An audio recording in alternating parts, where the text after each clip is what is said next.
Okay, so basically we started with walls in the water. So this is a static wall that's for blocking off areas. It's for providing a perimeter on the water side. So that was our first product. We tested that at Aberdeen. It has to not only withstand the elements, but it has to be able to withstand boat impact, and there are requirements for that. Once we went through that phase, we developed the gate.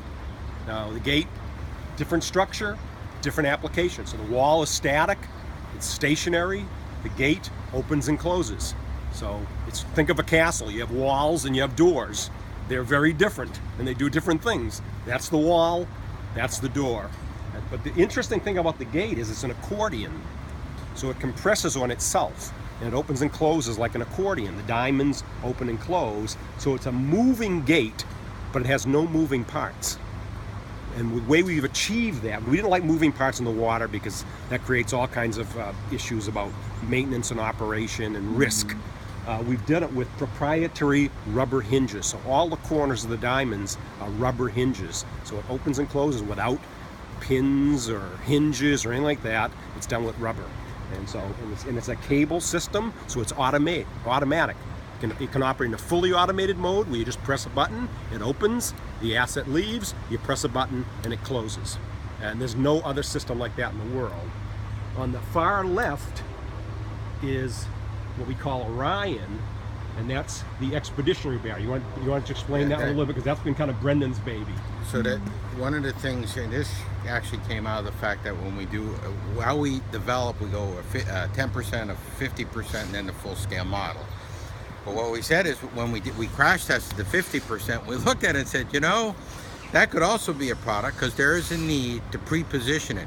You have a lot of ships, Navy ships, U.S. Navy or foreign ships that visit ports, and they don't have any protection, and they all require protection. We said, you know, if we could have something that would fit in a sea-land container, and then now you can pre-position it, and then it can move around, and you can get it there before the ship, because we know ships don't just usually on 24-hour notice, you'll have advance. But think about things like conventions. One of the things that we were asked about was, oh, you mean we could have had this for the RNC or the DNC convention because both of them are near the water, they have water around them? You bet. You know, Or you a could G8 do things like summit, we have all kinds of world leaders in a resort right on the water. Right. Pull it out and provide a perimeter to keep, you're keeping people away on the land side, keep them away on the water side. So that system is maybe slightly different, but that is going to have a lot of legs, and that's our newest product. And the Navy had us demonstrate that a year ago. And what was neat about it was so we had this in San Diego and we had this in Newport, Rhode Island. So the Admiral operated this from a button that we showed you in there from a control panel, and it opened it right next to him. Then we handed him an iPad, and he opened that gate in Newport, Rhode Island from the pier in San Diego. And that showed the capability of remotely controlling these, so one command and control center could control multiple gates at multiple locations, which cuts down on the cost and overhead, a lot of benefits to that. And they still get that 100% physical deterrence.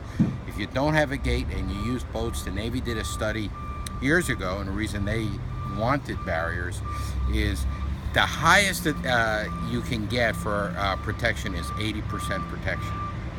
If you have the boats there all the time, 24/7, multiple boats, you only get 80%. Barrier gives you 100% protection, 100% of the time. That's